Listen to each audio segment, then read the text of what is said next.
Welcome, new and old friends. My name is 242, and I have some day stories for you, brought to you by 2.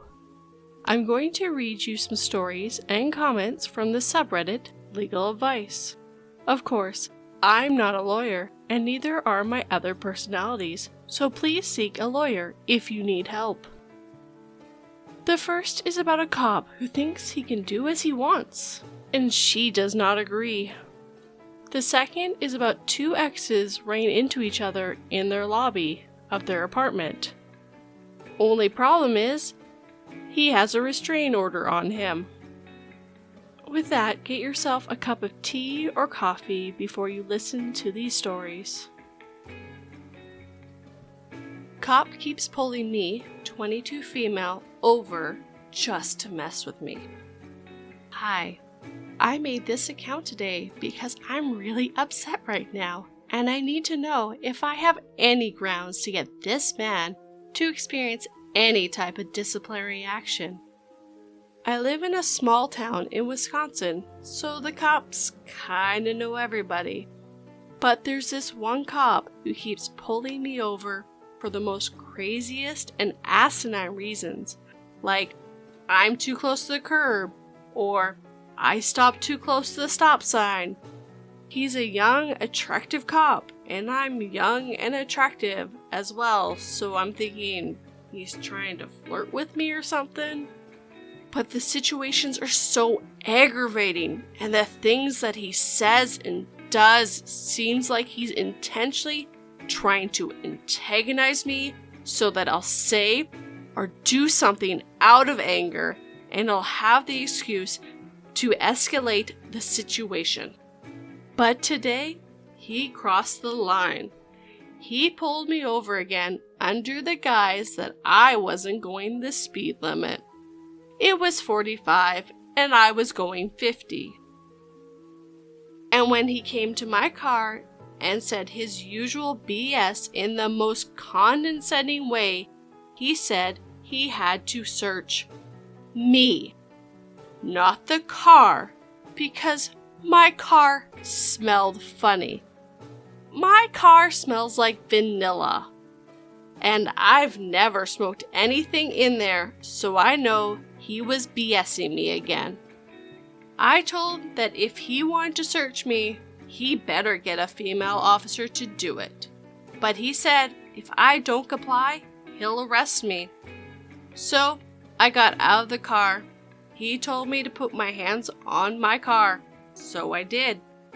And he just started to rub me up and down, not even searching for anything, just rubbing me.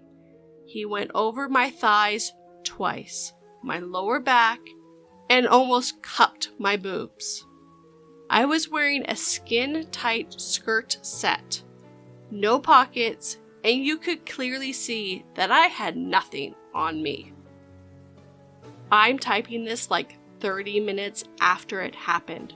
I am so upset and angry, and I feel violated.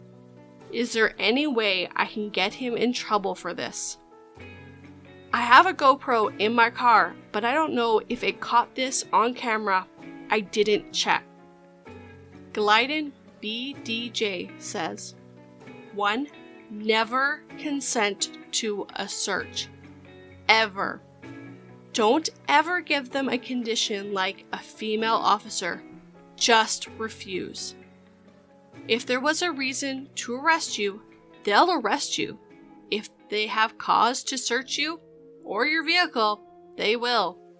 The only reason police will ask you for consent to search is because they don't have any grounds to do so. Follow all lawful instructions. Don't argue. Don't answer any questions without a lawyer present. 2. Gather all the information you have, times, dates, and such, and file a police report. Do not agree to a simple file some kind of internal complaint. If they won't take the report, it's attorney time. Don't threaten to call one. Just leave and go meet with one. 3. Record everything. check if your phone will continue to record while it's locked. If so, remove any kind of automatic unlocking on your phone, including face or fingerprint, passcode only. Refuse to unlock your phone while it's recording. Wisconsin is a single-party consent to record state. I know I probably say this a lot with law, but this one did make me angry. She just had a cop sexually assault her under the guise of authority, and that is seriously messed up and completely beyond his power and scope of his friggin' job. She needs to definitely get a report going. They won't take the report, it's time to get a lawyer and see what other legal routes she can go down, because he needs to lose his job yesterday. My ex has a restraining order against me and now lives in the same complex. My ex-wife and I had a rocky marriage. My alcoholism didn't help. She pushed for a divorce. We lived together during the divorce, and one day I found out she was dating another man. I snapped and hit her pretty hard. I was charged with assault and spent 3 months in jail and went to anger management and was also issued a 3-year restraining order.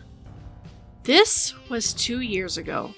I have since sobered up, met a wonderful woman, and moved to a completely different apartment complex in a completely different part of the city, and never had any further contact with my ex-wife.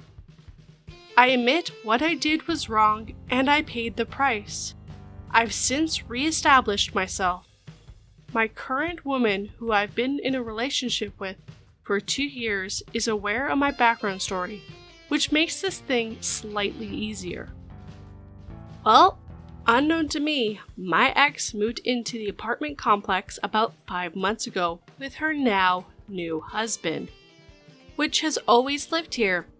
I did not know this. I saw her in the lobby just before New Year's. She greeted me. I turned, shocked, and said, "Hello." She asked me what I was doing in the lobby.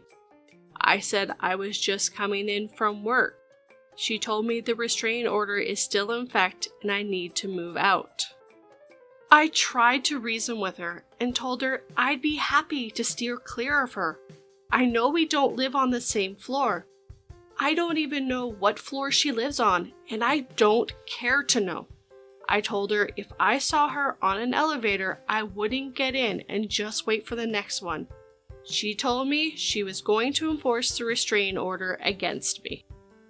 My partner and I literally just signed a brand new 2-year lease 6 months ago.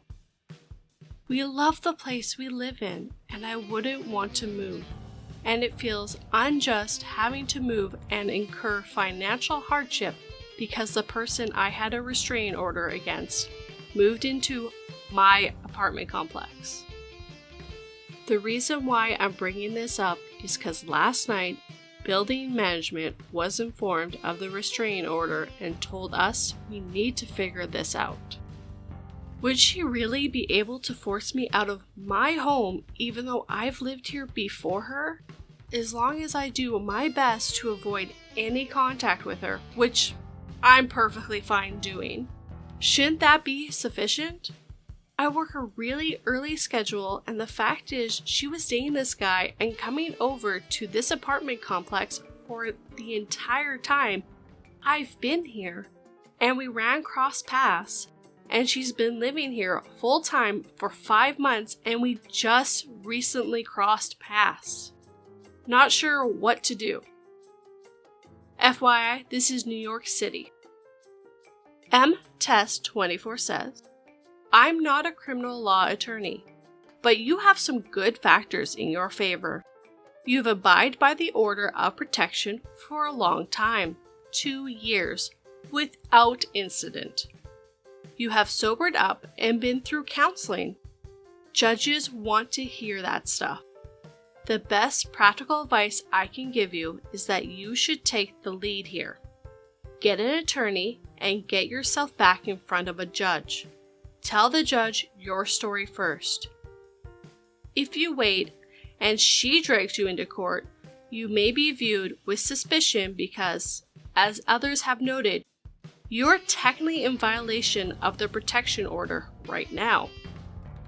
An attorney in your area will undoubtedly know more about what to ask for, but if you take the lead, the judge will probably be more sympathetic to your cause. Ask for the time of the order to be shortened out of existence, or that the parameters be redefined so that you can live in the same complex, but that you agree not to have purposeful contact with her. Bottom line, get out in front of this.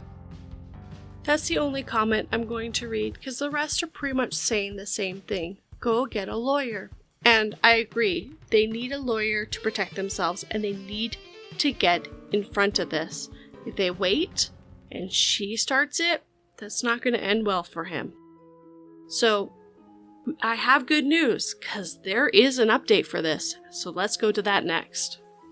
The public defender that represented me was no longer practicing in New York City, but I retained a lawyer who was a friend of a friend who had experience in this area. My lawyer got references from my patrol officer, my employer, and my AA sponsor.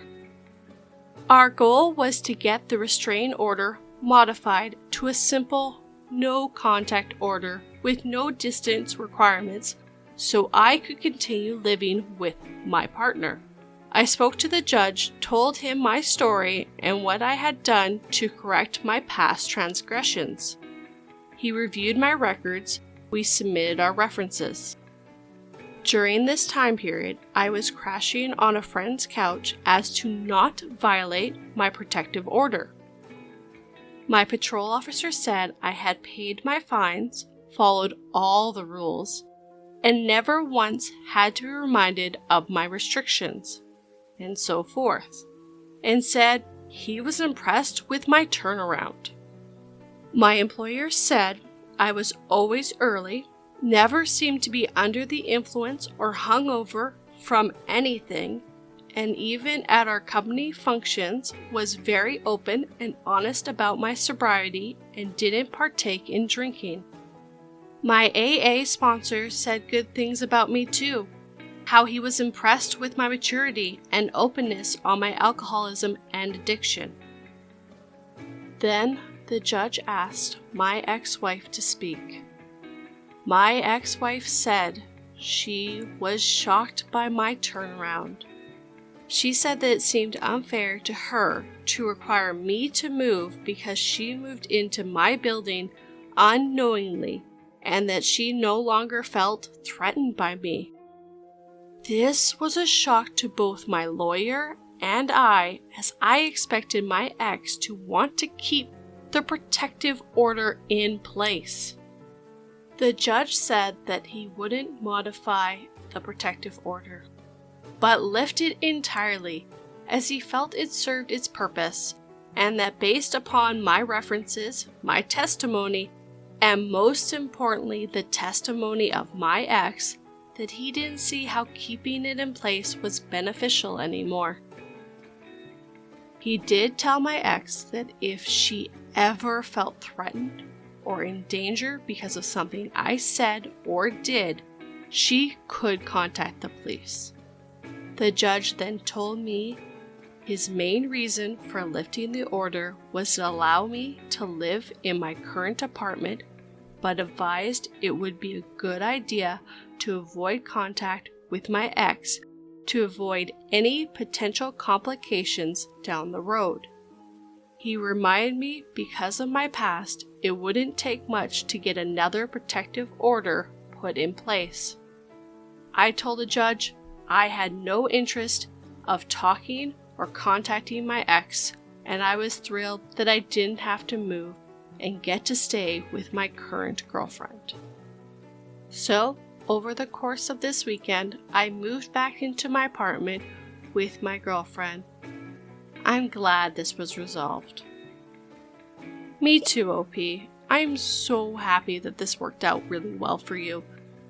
It seems like your ex has a good head on her shoulders. At first, I was really worried she was going to force you to move out, but it seems like she was able to see past the past and see that you had changed and become a better man, and I hope you stay down this path, OP. I really do. I wish you the best of luck. Leave me a comment on your thoughts on these two cases. I love to read what you think, and if you have any other subreddits you'd like me to read, day or night, tell me. 2 found some good stories this time, one that got my blood boiling, and then the other that melted my heart. I love when people can work things out. If you like this, then hit the like button and make sure it feels it. If you want to hear more, then subscribe and turn that bell to all so you know when a new video is up. If you'd like to help me keep the lights on, or even just get me a cup of tea, check my Patreon. I have bonuses there if you like more. I hope you have a good day and come back Sunday, for 42 is looking for some scary stories to give you your weekly chills. Goodbye, my friends.